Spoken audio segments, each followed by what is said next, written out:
tal, amigas, amigos televidentes en Extra Plus? Un gusto saludarles, darles la bienvenida a esta edición de Adelante Nicaragua, edición en la que vamos a conversar con el doctor Víctor Méndez Duzán a propósito de las informaciones que hay respecto al llamado coronavirus en su versión de Wuhan, la ciudad de China, en donde se detectaron los primeros casos y en donde hasta el día de hoy se concentra la mayoría de los casos conocidos, diagnosticados hasta este momento en el mundo.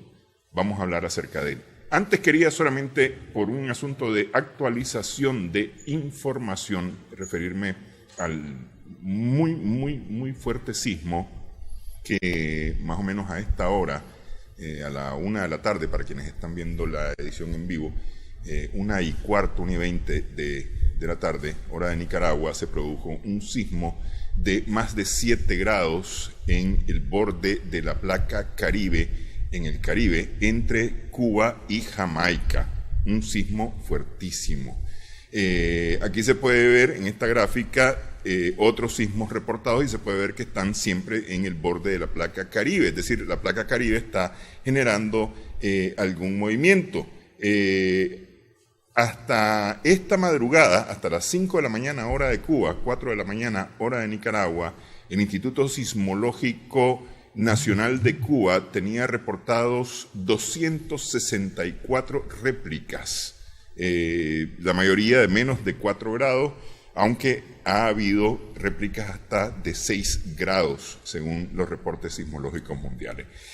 Podemos ver que en las últimas 24 horas se han reportado, si no me equivoco, 47 sismos mayores a los 4 grados, y la mayoría de ellos, si me vuelven a la gráfica solamente un momento, la mayoría de ellos se reporta en el cinturón de fuego del Pacífico, que no es el caso de los sismos ocurridos en el Caribe. Ahí se puede ver en Chile, en la costa oeste de los Estados Unidos, en la costa oeste de Rusia, Japón, China, e inclusive Australia, las Islas Salomón tienen ahí un sismo de 6 grados, que muestran una actividad, yo no sé si es inusual, supongo yo que es una actividad usual del cinturón de fuego del Pacífico, a lo que hay que sumarle pues la actividad en la placa Caribe, que justamente pasa bajo Nicaragua. Hay que recordar que frente a las costas pacíficas de Nicaragua está la placa Coco, que al interactuar con la placa Caribe produce muchos de los sismos que sentimos aquí en Nicaragua. Solamente para actualizar pues esa información, a las 5 de la mañana hora de Cuba se reportaban más de 264 réplicas al sismo de el martes al mediodía en el Mar Caribe entre Cuba y Jamaica. Ha temblado también en Puerto Rico, cosa importante. Bueno, ahora sí. ¿Qué cosa es un coronavirus? Bueno, bienvenido, doctor. Empecemos explicando qué cosa es un coronavirus, porque hablamos de coronavirus, y hasta ahí nomás. Sí, la verdad. Bueno, una vez más, muchísimas gracias por la invitación. Feliz año, ¿verdad? Primer programa que estamos haciendo este año. Efectivamente, en este momento todo el mundo está hablando de algo que se llama coronavirus, pero ¿por qué le dicen coronavirus a estos virus? Pues básicamente porque ellos tienen una proteína que sale de su estructura, son como unos pelitos que forman una especie de corona, precisamente por eso, o sea, se llama coronavirus. Nosotros podemos verlo, pongamos la primera lámina un segundito, por favor, Harry. Ahí tenemos una fotografía electrónica del coronavirus, donde podemos ver alrededor, digamos, del cuerpo del virus, lo que se mira redondito es el cuerpo del virus. Y lo que está alrededor, que son como unos palitos, ¿sí? Como unos pétalos, digamos. Ajá, como unos pétalos, como unas hojitas alrededor, eso que se ve alrededor, como unos palitos. Esas son unas proteínas que tiene el virus. Y como las tienen por todos lados, entonces hace una especie de corona. Uno tiene que ponerse en la cabeza la imagen de la corona de los reyes. las coronas de los reyes tienen un montón de picos. Sí. Entonces, por eso se llama coronavirus. Alguien nos leía por ahí que alguien también hacía la gráfica de el eclipse solar, ¿no? Entonces se forma un halo alrededor del sol ocultado por la luna, ¿no? En el eclipse, ¿no? Correcto. Esa es la corona del sol. Es una corona, sí, pero yo a la comparación creo que sale mejor si la hacemos con la de los reyes. Sí, porque la de los reyes es famoso, entonces tiene un piquito por acá, otro piquito por allá, y más o menos así es que se mira el virus. En un gráfico posterior vamos a verlo, digamos, esquematizado de una mejor forma, ¿sí? Entonces, bueno, se llama coronavirus precisamente por eso. Ahora, que además han hecho un montón de memes, ¿verdad? Con la cerveza Corona. Con la cerveza Corona especialmente, sí. Entonces, bueno, el coronavirus, pues este no es el primero. Le pusieron, ahora se llama nuevo coronavirus, novel coronavirus, que es el que ha surgido en esta ciudad de China, que ya lo mencionaste, en Wuhan se llama. Sí. Wuhan. Ok, entonces este nuevo coronavirus, ¿por qué? Porque, bueno, hasta el momento, pues no se había logrado identificar. Simplemente el laboratorio logró certificar que se trataba de una nueva variedad. Sin embargo, no es el primero. Ya han existido varios coronavirus que se han manifestado a nivel mundial. Famoso también, ¿verdad? En el mundo de la medicina, y famoso sobre todo, digamos, desde el punto de vista epidemiológico, por la cantidad de personas que han contaminado y las personas que han infectado, y sobre todo también por el énfasis que se ha hecho en el control y la utilización de todas las redes de vigilancia epidemiológica para contenerlo.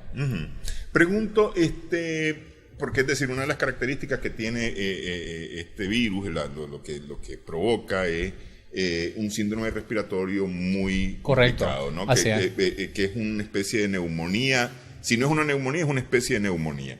La neumonía que todo el mundo conoce aquí, la neumonía común, vamos a decir, ¿es producida por un coronavirus? No, a ver, la neumonía tiene diferentes tipos de causas, ¿no? Puede ser una neumonía por bacteria, que las bacterias son otro tipo de microorganismos que no son virus. Puede ser una neumonía por hongo, puede ser diferentes tipos de microorganismos. Hay neumonías por virus, por supuesto, y una de las neumonías por virus es precisamente por coronavirus. O sea, ¿eso qué quiere decir?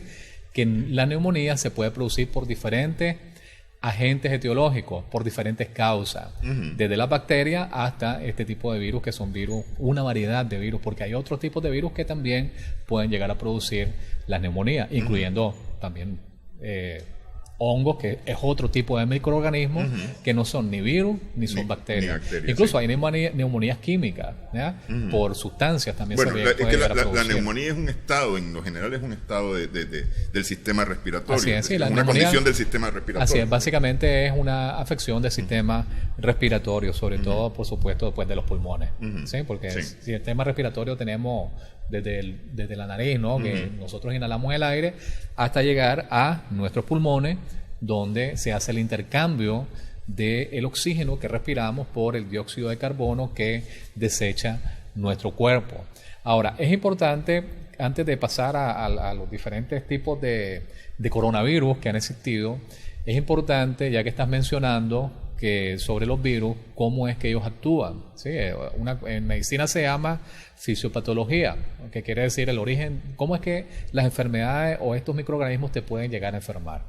Entonces, el virus es un microorganismo muy interesante porque es muy inteligente. Nosotros hemos escuchado hablar de muchos virus famosos. Uno de los más famosos, creo que el más famoso es el famoso virus del SIDA, el VIH, el virus de inmunodeficiencia adquirida, realmente se llama, o virus de inmunodeficiencia humana, perdón, es el virus del síndrome de inmunodeficiencia adquirida.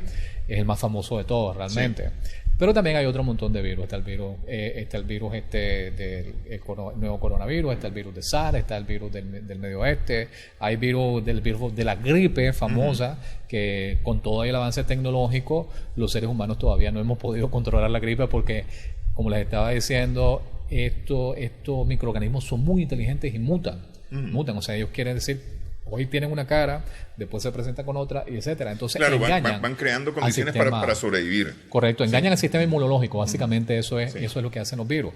Pero también una cuestión súper interesante de los virus como microorganismos es que los virus, cuando entran a la persona. Cuando la persona se contamina, el virus lo que hace es que se dirige a la célula. En este caso, bueno, si es una cuestión respiratoria, pues entonces se dirige a esta célula y el virus lo que hace es que penetra a la célula, él llega y entra a la célula y una vez que está dentro de la célula, él llega hasta el núcleo de la célula y aprovecha todo el mecanismo de replicación celular, o sea, todo el mecanismo de producción de ADN, para que la célula, en lugar de replicar el ADN de ella misma, replique el virus, el ADN del virus. Entonces lo que hace es que aprovecha, como decir, la infraestructura de la célula para que la misma célula comience a fabricar nuevos virus. O sea, es súper inteligente porque se aprovecha toda la infraestructura que tiene la célula para poder crear nuevos virus, nuevos hijitos. Es decir, hackea la célula. Precisamente por eso se llaman los virus de computadora. Los virus de computadora son exactamente el mismo tipo de sistema. Por eso le pusieron virus a los virus de las computadoras. Sí. Del día que se mete y comienza a reproducirse, o sea, un programa especial que comienza a reproducirse utilizando todos los componentes que tienen las computadoras. Y después se disemina. ¿Ya? Sí. Porque, ¿qué es lo que pasa? Una vez que él entra a la célula y se ha formado, pues se ha replicado, llega un momento en que explota la célula y se llevan miles de virus y comienzan a contaminar nuevas células y es un ciclo. Es un ciclo que, puede terminar de diferentes maneras, ¿no? O sea, a través de una respuesta del sistema inmunológico que logra contener a los virus o con el deceso del paciente, o sea, con el fallecimiento de la persona. Sí, en el caso de los virus que son demasiado letales, obviamente. Pero el virus de la gripe, por ejemplo, durante todo ese periodo que nosotros estamos enfermos, él se está replicando hasta que llega un momento en que el sistema inmunológico logra reaccionar y la persona logra contrarrestar ese ataque de los virus. Sí. Entonces, es un mecanismo muy, muy inteligente, pues, de la propia naturaleza, en este caso de la naturaleza de los virus, que aprovechan la estructura de las células para poder sobrevivir. Ok, decía un profesor en el colegio, no en universidad, sino en el colegio, la gripe dura de 2 a 3 semanas, ¿verdad? Que es desde el momento en que te infectaste hasta el momento en que estás curado o no curado, porque si no te curas, vas a pasar a otra cosa y ya no va a ser gripe. Es decir, vas a pasar a un estado más complicado que la gripe, pues, que la gripe normal, ¿no? Pero la gripe como tal habrá desaparecido. Lo que ahora tenés es otra cosa distinta, ¿no? A veces le abren espacio los virus a las bacterias o a los hongos mismos. Así es, para que puedan actuar. Bueno, vamos a hacer una primera pausa en esta edición de Adelante Nicaragua. Estamos conversando con el doctor Víctor Méndez Duzán.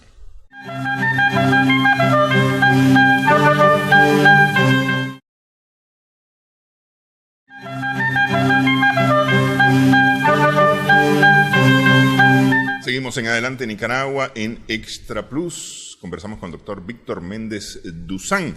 Decimos que el coronavirus no es nuevo, que ya es conocido. Lo que estamos hablando es de una familia del coronavirus que ha mutado, que ha evolucionado, ¿no?, para poder sobrevivir. Es decir, como todo organismo vivo, el fin y objeto es vivir y reproducir el género de ese organismo, de la vida de ese organismo como tal. Es decir, ese es el principio y fin de los organismos. Y estos no se escapan de ese principio. Claro. Ahora sí, lo que estamos viendo actualmente, pues que se está en las noticias a nivel internacional, es un nuevo coronavirus. Así se le denomina, nuevo. No es que todavía no se sabe si es que realmente evolucionó de otro, etcétera, sino que es un nuevo, así se le llama, nuevo coronavirus. En la historia, dentro de todos estos coronavirus que han existido en el ambiente a nivel mundial, o digamos que se ha emitido una alerta epidemiológica importante entre todos los países, pues, de la Tierra, el primero de todos ellos fue el famoso SARS, que también se habló mucho sobre el SARS en su momento. Y esto fue en el año 2003. Sí. En el año 2003 se habló sobre el SARS. La sigla viene de SARS, que es el síndrome respiratorio severo agudo, porque como ya lo habíamos mencionado bien, todos estos coronavirus están asociados a infecciones respiratorias. Entonces, el primero de ellos, digamos, famoso en el escenario mundial, fue el famoso SARS. Ese brote se dio efectivamente en el año 2003 y se dice que, como tenemos ahí en la lámina, que afectó en aquel momento El brote se dio entre los meses de noviembre a julio, digamos, de 2002 a 2003. Que es cuando ya se pudo controlar. Correcto. Sí. Así es, afectó un poquito más de 8,000 personas, o sea que realmente bastante, con 774 fallecidos. Si nosotros hacemos un cálculo básico de cuál es el nivel de letalidad, la letalidad quiere decir la cantidad de personas que fallecen producto de la enfermedad. Entonces la letalidad del SARS en aquel momento fue del 10%, aproximadamente. Sí, cercana al 10%. Correcto, sí. Del 10%. No tanto, sí. Ahora también, una de las cuestiones importantes que hay que mencionar sobre el SARS, aparte de toda la sintomatología respiratoria, es que el SARS, pongamos un poquito la lámina anterior, por favor. La número 3. Sí, sería la número 3. Ahí nosotros vamos a ver, en esta lámina vamos a ver que una radiografía. Vamos a ver una radiografía y en esa radiografía vamos a observar, si miramos la imagen C comparado con la imagen A, vamos a ver como que está un poquito más blanco el pulmón del lado derecho. ¿Sí? O sea, esto es una radiografía de un tórax, o sea, del pecho pues, de una persona. ¿Y eso qué quiere decir? Que cuando se mira un poquito más blanco en una radiografía desde el punto de vista médico, quiere decir que hay menos entrada de aire a los pulmones, porque en las radiografías el aire sale oscuro. ¿Okay? No sale blanco, sino que sale oscuro. Entonces, si nosotros comparamos la fotografía A, tiene más aire que la fotografía C o la fotografía D, donde nosotros podríamos ver claramente un infiltrado que es compatible con neumonía. Entonces, si nosotros vemos dentro de toda la sintomatología que está para que era para o se identificó con el SARS, pues son los síntomas de una neumonía, digamos, normal, ¿no? Tenemos fiebre, tenemos dolor de cabeza, dolor generalizado, síndrome respiratorio, en algunos casos diarrea, tos, etcétera. Ahora, una cuestión súper importante es que usualmente para estos virus no hay tratamiento, no hay vacuna. No hay vacuna en tratamiento, son medidas paliativas.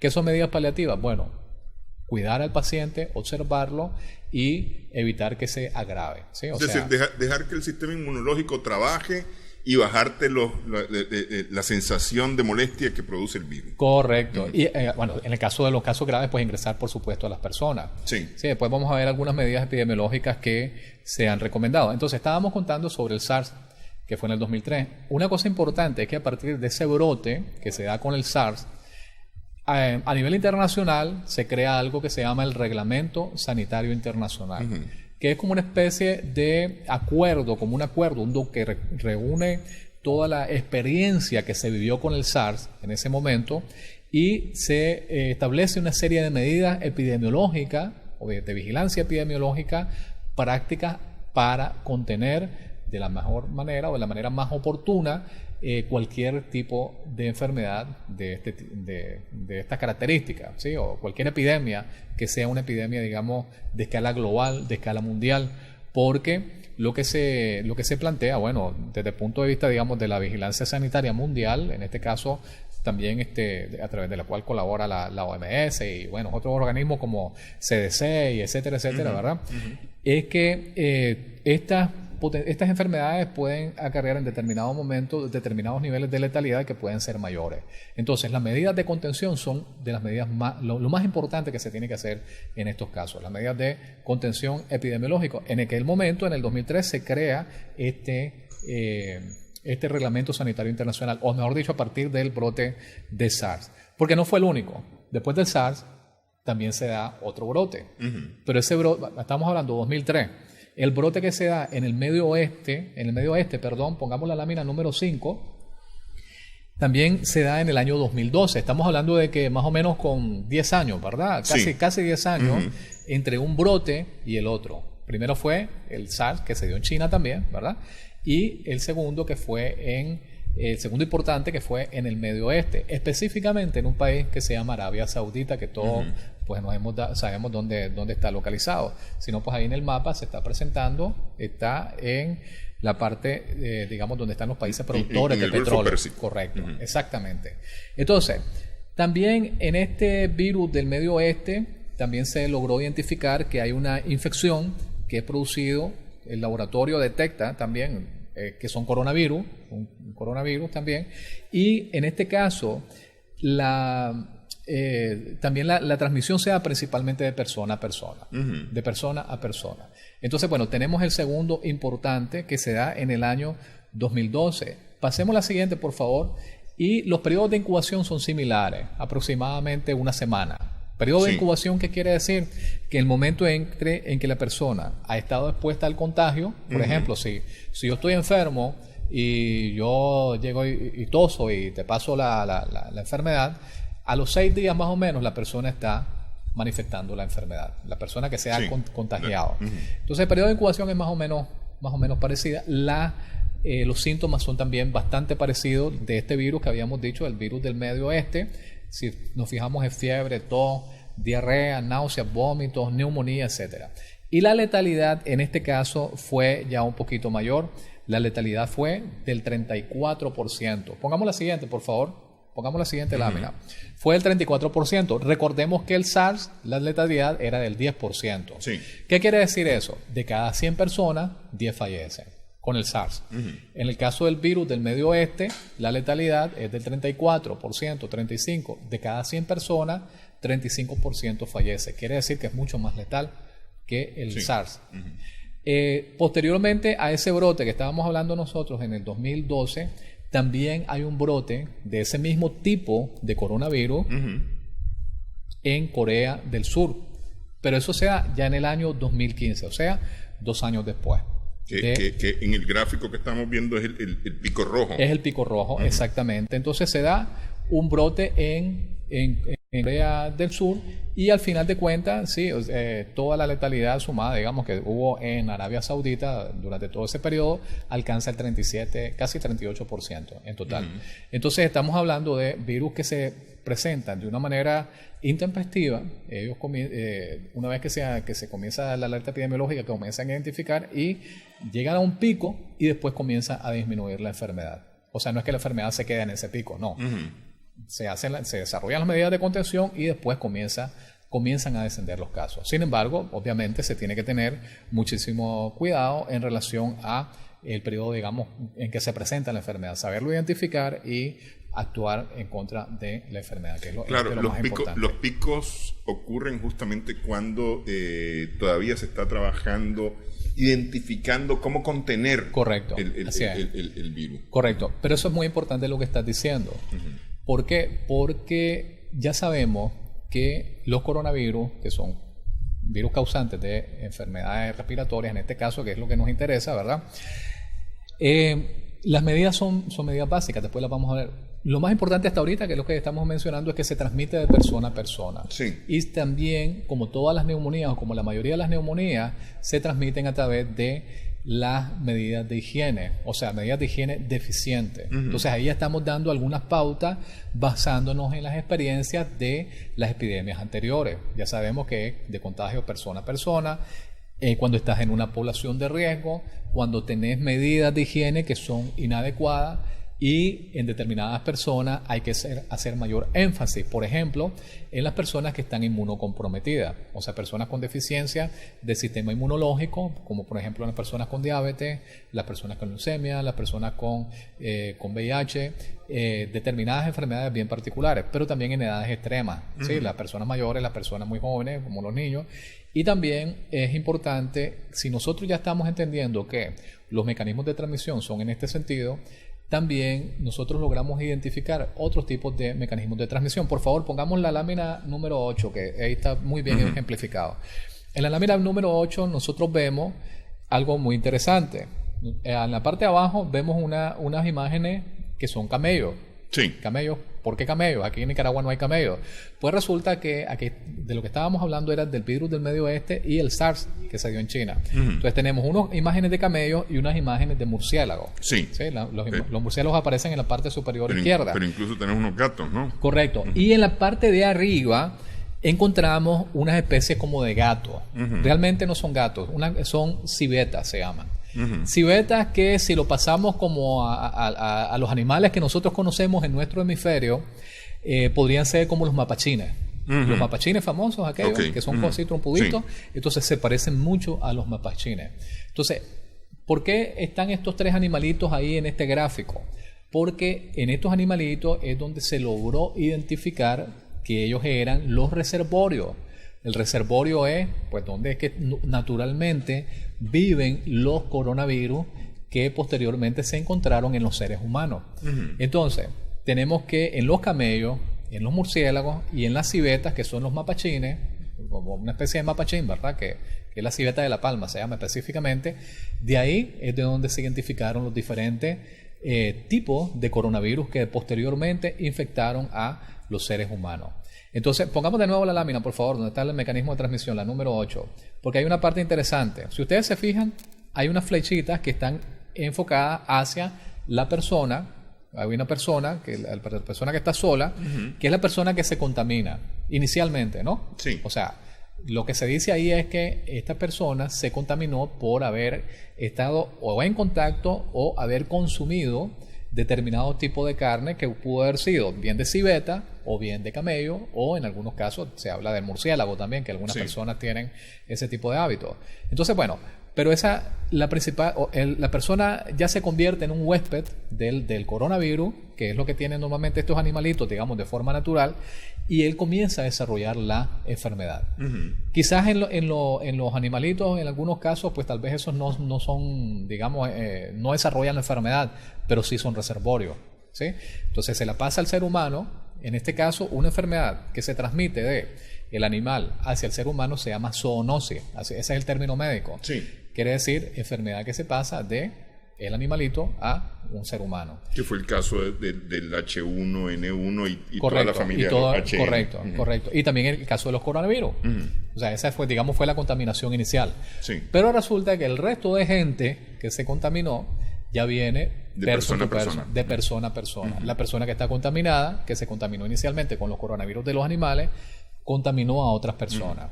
Entonces, ¿dónde las contaminó? Bueno, pudo haber sido a nivel de la familia, pudo haber sido en los trabajos, pudo haber sido en cualquier lugar realmente donde uno tiene contacto con cualquier persona. Y también las personas que trabajan en los hospitales están muy expuestas a contaminarse también con cualquier tipo de enfermedad. Y en este caso, pues los coronavirus no son la excepción. Las personas que están dentro de los hospitales, no solamente los trabajadores de la salud, sino también los otros enfermos, también están expuestos a que se contaminen con este tipo de enfermedad. Ok, vamos a hacer pausa nuevamente. Hablamos ya específicamente ya del nuevo coronavirus, ¿verdad? Correcto. Al regresar, estamos conversando con el doctor Víctor Méndez Duzán.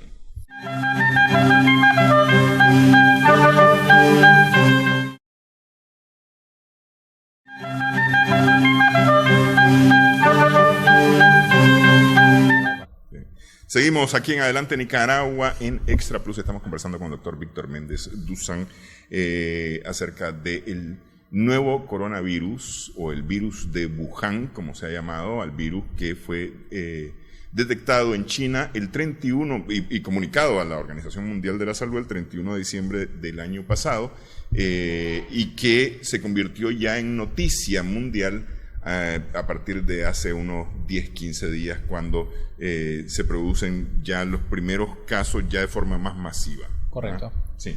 Así es. Pongamos por favor la lámina número 9, que hay un mejor ejemplo de lo que les estábamos explicando sobre los coronavirus. Hay una foto que ejemplifica mejor cómo es un coronavirus. Ustedes ven ahí en la imagen la pelotita y ven el montón de palitos que son las proteínas que hacen característico a este tipo de virus. Entonces, esos palitos que tienen, que se ven como tachuelas, ¿verdad? Como clavitos. Sí. Entonces, esos son los que hacen decir o identificar o denominar a este tipo de virus como coronavirus. Sí, efectivamente, el 31 de diciembre.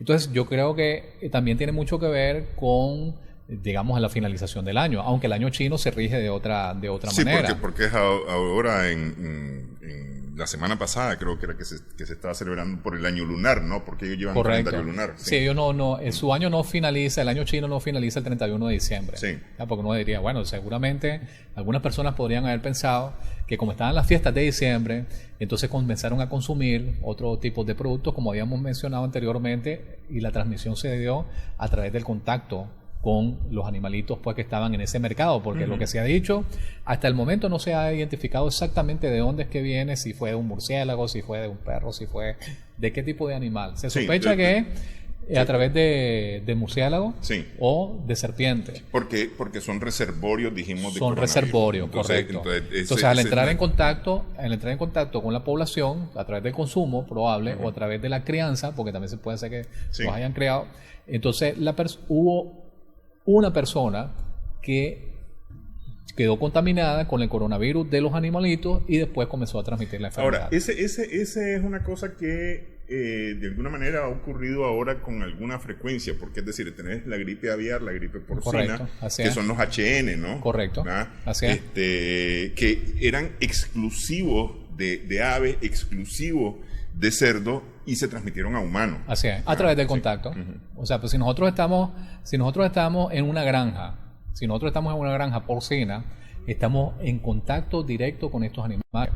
Y el contacto directo con estos animales, si estos animales de repente tienen estos tipos de virus o este tipo de microorganismos, esa exposición permanente a estos animales puede ser que en algún momento, en la mayoría de los casos pues no sucede, pero puede ser que en algún momento ese virus o esos microorganismos se le pasen a la persona. Sí. La persona pueden haber dos posibilidades: que no pase nada, que es lo que normalmente sucede, o que la persona se vuelva un huésped de ese microorganismo y desarrolle la enfermedad. Entonces, que es lo que estabas mencionando vos anteriormente, muta ese virus, ¿ya? Y se adapta al ser humano para que el ser humano se convierte después en transmisor.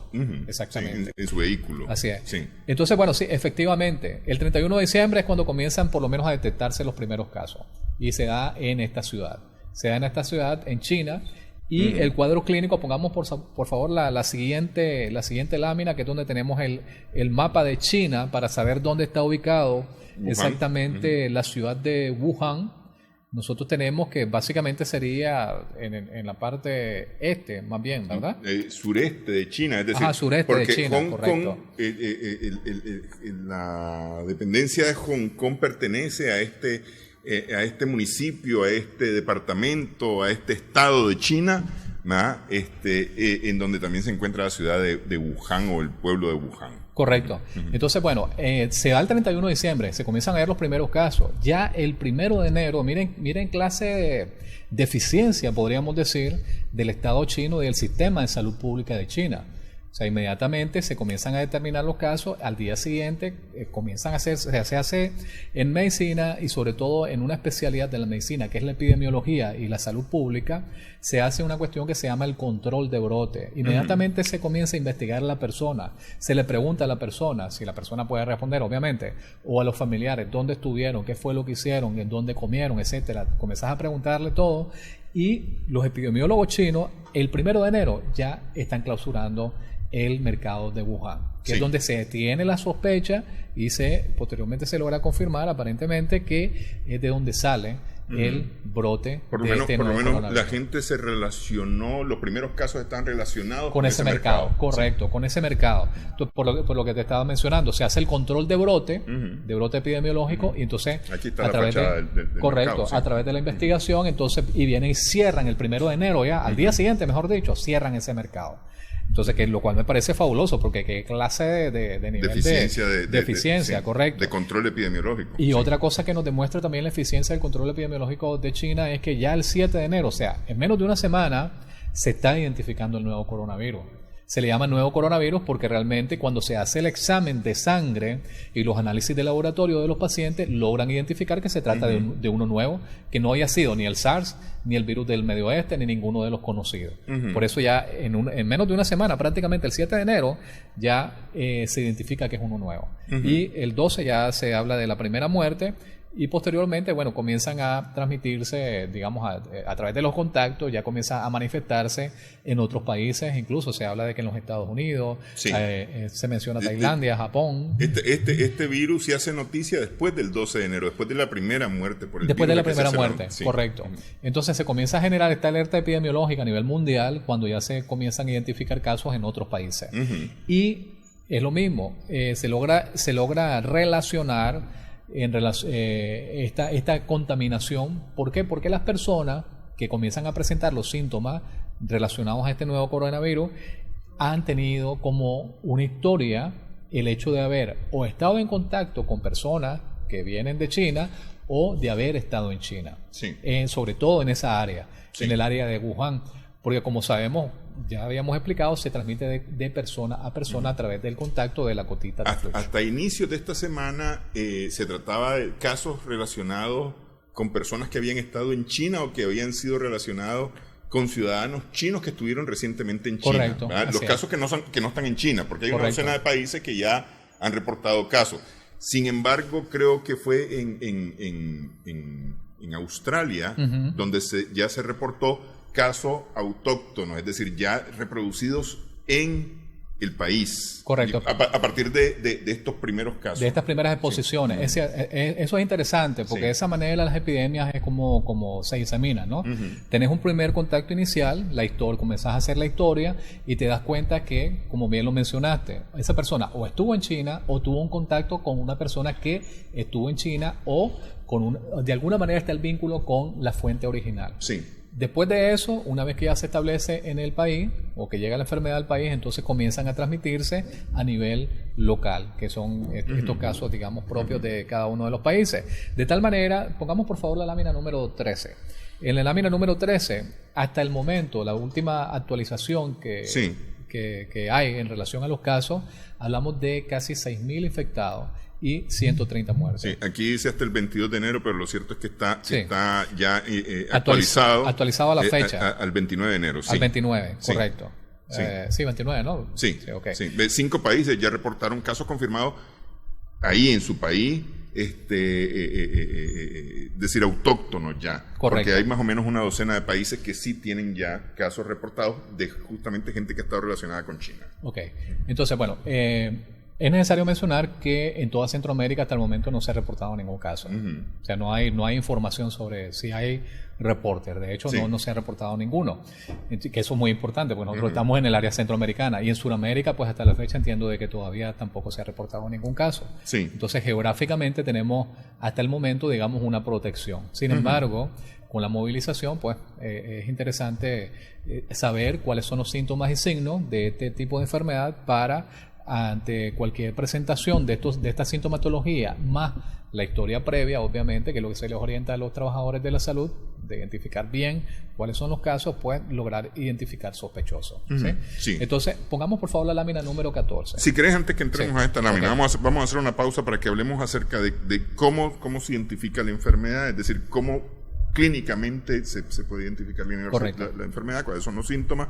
Efectivamente se han tomado medidas en todos los países, a nivel mundial, hay ya una alerta para tomar todas las medidas y prevenir justamente que hayan o proliferen los casos. Vamos a hablar de qué se puede hacer desde la casa también, al regresar de la pausa.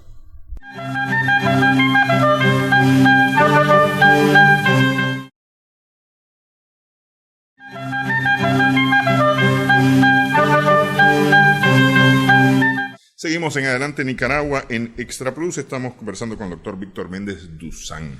¿Cómo se identifica o cuáles son, digamos, los síntomas que hasta el momento se han relacionado con este nuevo coronavirus? Ok. Lo mismo que habíamos mencionado anteriormente. Pongamos la lámina número 14. En primer lugar, es una enfermedad respiratoria. Eso es importantísimo. Enfermedad respiratoria. Por lo tanto, vas a tener síntomas respiratorios. ¿Cuáles son los síntomas respiratorios o los síntomas y signos respiratorios? Tos frecuente, dificultad para respirar, que eso cualquier enfermedad respiratoria te lo da. Vas a tener fiebre alta, generalmente es por encima de los 38 grados.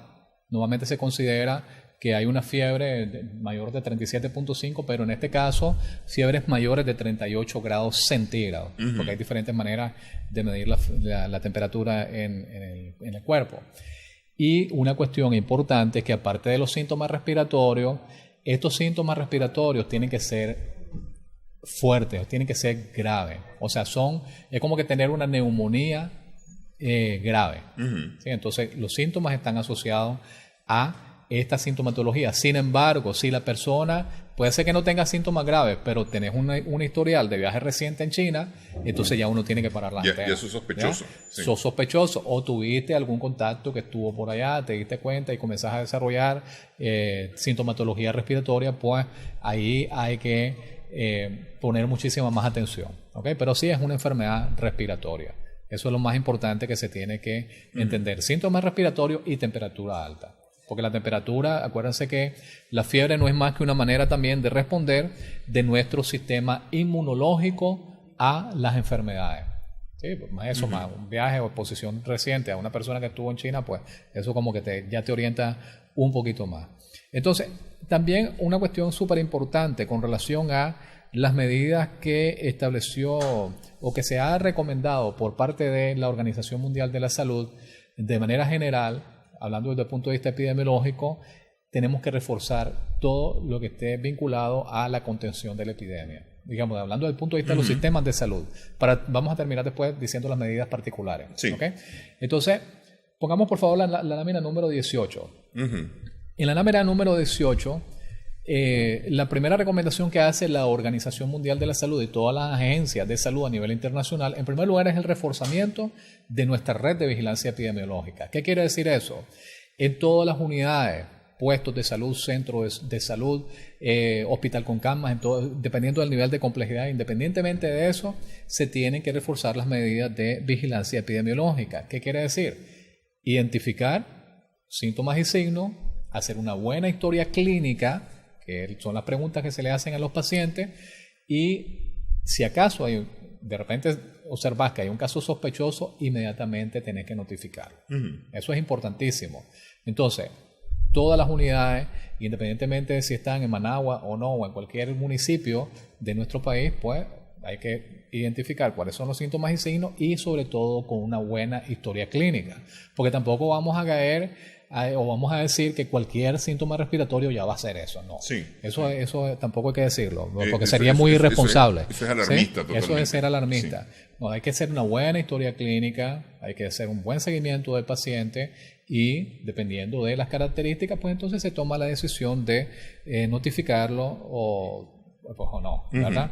En el caso de la segunda medida se habla sobre la notificación obligatoria. ¿Qué quiere decir eso? Siempre y cuando la persona cumpla con todos los síntomas y esta enfermedad esté exacerbada, quiere decir que sea una enfermedad respiratoria grave, inmediatamente se tiene que notificar, ¿ya? Con la correspondiente, digamos, orientaciones pues, del Ministerio de Salud y definir lo que es un caso sospechoso para el coronavirus. Ahora, ¿qué es un caso sospechoso? Eso es muy importante mencionarlo para los trabajadores de la salud que nos están viendo, pues las enfermeras, médicos y todo esto. Según la Organización Mundial de la Salud, vamos a decirlo literalmente. Pongamos por favor la lámina número 19. Pacientes con infección respiratoria grave. Eso es lo primero.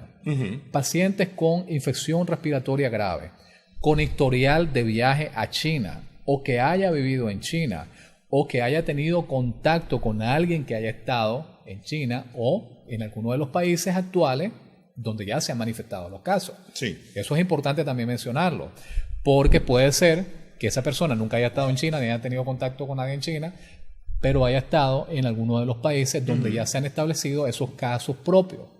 ¿Ya? Que ya el historial de China no es, digamos, exclusivo, sino que si esa persona estuvo en un lugar donde ya han habido casos de el nuevo coronavirus y viene con toda la sintomatología y toda la referencia de los signos y síntomas, puede ser que haya estado expuesto. Sí, entonces ya, también ya decíamos que hay 5 países que ya tienen casos autóctonos. Correcto. Sí, porque es que se hace mucho énfasis en lo de China, ¿no? Pero ya, o sea, ya hay casos autóctonos, como lo estás diciendo, ¿verdad? Casos propios de los países que pueden ser los contaminantes en relación a los casos que se presenten en Latinoamérica, que es lo más probable que va a suceder. Sí, es muy poco probable que en la historia clínica que le hagamos a los pacientes vayamos a encontrar a una persona que haya estado en China. Eso va a ser rarísimo, ¿sí? Pero no imposible, claro. Sí, pero pudo haber estado en Estados Unidos, donde hay algunos casos detectados. Correcto, y se haya contaminado en los Estados Unidos, y etcétera, etcétera. Ahora, otra cuestión en relación a los casos sospechosos. Se hace énfasis en el profesional de la salud. Profesional de la salud en un entorno que atiende a pacientes con infección respiratoria aguda, con etiología desconocida. y además que esté con síntomas también, ¿verdad? Porque no solamente es que haya estado, bueno, puede ser que no se haya contaminado, pero si ya comienza con sintomatología, ya se puede considerar un caso sospechoso. Cualquier paciente con enfermedad respiratoria aguda o grave que dentro de los 14 días previos al inicio de la enfermedad tuvo un contacto físico cercano con un caso confirmado de infección por el nuevo coronavirus o exposición en un centro de salud de un país donde haya habido el coronavirus. Eso es importante, que era lo que estábamos mencionando, para la identificación de los casos. Ahora, si ponemos por favor la lámina número 20, con relación a la información epidemiológica y el manejo de los contactos, entonces siempre es importante estar en contacto directo con las autoridades del Ministerio de Salud, en el caso de los prestadores de servicios, ¿no? Este mensaje va también para las empresas médicas previsionales, que las empresas médicas previsionales también tienen que instruir, por supuesto, a sus trabajadores, a sus médicos, a sus enfermeras para identificar potenciales sospechosos, ¿sí? O sea, no está pegando carrera a última hora, sino desde ya, por lo menos una clasecita sobre el coronavirus para que se logre saber en qué consiste, cuáles son los síntomas y signos y qué es lo que tienen que hacer en el caso de que se encuentren ante un potencial sospechoso. Eso es muy importante. Y por supuesto tomar las medidas, digamos, paliativas en el caso de que se encuentren con este tipo de pacientes, por supuesto. Ahora, otra recomendación que se da es que por la OMS es reforzar las capacidades de laboratorio en Nicaragua. Pues nosotros tenemos un centro de referencia de laboratorio muy, muy bueno y por supuesto la información y la comunicación con los trabajadores de la salud, pero también con la población. O sea, la información tiene que ser emitida de una manera responsable. Y para eso vamos a dar las orientaciones básicas con relación a qué es lo que nosotros como individuos y no como personal de salud podemos hacer para ayudar en la contención de este tipo de enfermedades. No solamente de sino de cualquier otra que en el futuro se pueda presentar. Sí, normalmente son las mismas, ¿verdad? Eso te iba a decir, que al final de cuentas, es decir, es lo que se hace normalmente para evitar las infecciones respiratorias agudas, las infecciones o las enfermedades, ¿cómo se llaman? Las IRAS y las ERAS, las enfermedades respiratorias y la diarreica. Correcto. Sí. Pongamos por favor la lámina número 24. Estas son medidas de prevención básicas. Lo primero, como vamos a observar aquí, es el lavado frecuente de las manos, por lo menos durante 20 segundos, y también tratar de utilizar siempre jabón. Parece una tontería, pero fíjate que el lavado de manos de esta manera, con agüita, durante tus 20 segundos y utilizando jabón, eso ayuda no solamente a contener el famoso coronavirus que está ahorita de moda, sino también a contener más de 1000 enfermedades potenciales. Ya las mencionaba, IRA, ERA, etc. Entonces, el lavado de manos es fundamental. Los que podamos, consigámonos también alcohol gel. Eso sirve. También el alcohol gel se usa en el medio intrahospitalario. En el medio intrahospitalario también yo le recomiendo a los trabajadores de la salud que anden siempre. Nuevamente hay dispensadores que vos podés usar, pero siempre tratar de andar el tuyo propio, porque el contacto permanente con los pacientes, y como uno está expuesto a tantas cosas, es mejor andar uno propio, pues, y andarte limpiando las manos. Igual las personas que podamos, que no necesariamente estemos en los hospitales, andar nuestro alcohol gel para andar esas manos limpias. Sí. Okay, ahora, eso es muy importante.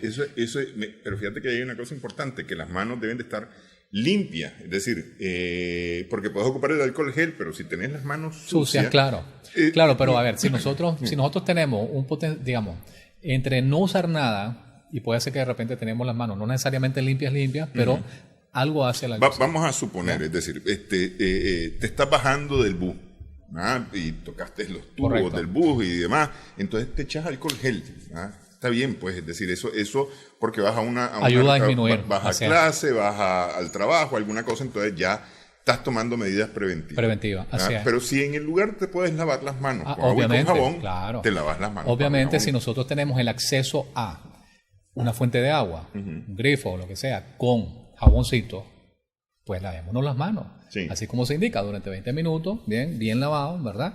Y si podemos después echarnos alcohol, pues es lo mejor. Eso es lo ideal. Ahora, no necesita ser un jabón anti No, antinada, jabón cualquiera. normal, Jabón muy normal. corriente. Sí. Así es, porque el jabón lo que hace es que la maravilla es que mata los gérmenes. ¿Ya? Entonces, eso es súper importante. Sí. En segundo lugar, dentro de las medidas que tenemos que tomar como población en general es cuando estornudamos o cuando tosemos, ¿ya?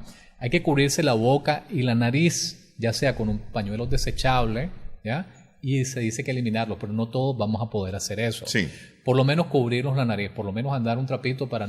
Esa medida es para no contaminar a los demás. Uh-huh. Ahora, hay personas, y lo que se ha recomendado también es que en lugar de agarrar la mano, trate de hacer lo siguiente. Pongamos por favor la imagen. Bueno, aquí en la cámara. Aquí, correcto. Okay. Sí. Entonces, lo que se recomienda, sí, está bien, cubrirte la boca al toser para no contaminar a los demás. Pero el problema es que, por ejemplo, cuando vos agarrás, si andás la mano limpia así, y tosó, después el virus se queda en las manos. Sí, y entonces tocaste ya cualquier después cosa. yo toco la perilla de la puerta, toco cualquier cosa y potencialmente expongo a las personas. O le doy la mano a la otra persona, así yo no le tosa directamente a la persona en las manos, ya le estoy pasando el virus. Sí. O la enfermedad, lo que sea. Entonces, ¿qué es lo que se recomienda? Cuando vayas a toser, y esto es para todo tipo de enfermedad respiratoria, que trates de usar poner el brazo. Uh-huh. Hacemos esto y tosemos aquí. O estornudar. Sí. O estornudar aquí. Sí. Es lo más recomendable. ¿Sí? Porque de esa manera, este punto de contacto es muy poco probable que yo se lo vaya... Sí. O sea, que alguien me salude, a menos que abrace pues, a alguien. ¿va? Sí, ya es más entonces complicado, es más difícil exponer a la persona a ese punto de contacto. La otra medida que también nosotros como seres humanos, pongamos por favor de nuevo la lámina número 24, como seres humanos, digamos, normales, que no somos trabajadores de la salud, profesionales, etcétera, en el sentido de la exposición, ¿verdad? Me refiero a eso. Entonces, la tercera medida es evitar el contacto directo, como por ejemplo, besar, tocarse o compartir utensilios con personas que padezcan infecciones respiratorias, porque es altamente contagioso. Sí. Es altamente contagioso. Si hay alguna persona con infección respiratoria, lo ideal es mantenerle sus propios utensilios. ¿Ya? Su propia vajilla. Y, por supuesto, limpia, lavadita y todo eso. ¿Ya? Entonces, evitar el contacto. Y si hay alguna persona con infección respiratoria, en este caso, pues evitar estar en contacto directo con esa persona. ¿Ya? Y la persona también que está con la infección respiratoria, usar las mascarillas. Aquí no acostumbramos. Pero es muy importante. Ustedes han visto las imágenes de China, donde hay un montón de gente, donde están en los metros, etcétera, que andan con sus mascarillas. Porque eso es una manera de protección, digamos, es una barrera específica que te puede ayudar. Y la última medida es evitar el contacto con animales vivos o muertos de granja o de mercado cuando estás en las zonas de alto riesgo. ¿Ya? ¿Por qué? Porque se ha identificado que estos animalitos son los transmisores iniciales. ¿Ya? Entonces, pero bueno, o sea, si acaso estás en una zona de alto riesgo. En todo caso, cocinar bien. Y también cocinar bien, por supuesto. Sí. Así es. Claro, eso es súper importante. Ahora, una recomendación final también es que pues no hay que entrar en la paranoia. ¿Sí? Hay que informarse y entender bien cómo es que funcionan estas enfermedades, porque realmente con las medidas básicas nosotros podemos ayudar a contener la enfermedad. Cada uno de nosotros podemos aportar un granito de arena para que este tipo de enfermedades, no solamente el nuevo virus, sino también cualquier tipo de neumonía, diarreas, etcétera, se disminuyan en nuestro ambiente. Y me parece que una recomendación importante es no automedicarse, sino que al identificar estos síntomas, ir a una unidad de salud para ser tratado en una unidad de salud. No es solamente por el hecho de no automedicarse, sino por el hecho de que esto debe de dársele un seguimiento. Claro. Sí, y también asumir la responsabilidad, ¿no? de evitar contaminar a otras personas. Sí. Muchas gracias, doctor, por haber estado con nosotros hablando sobre este coronavirus nuevo, el llamado virus de Wuhan. Gracias también a nuestras amigas, amigos televidentes. Esperamos que este programa, esta edición haya sido de provecho para ustedes.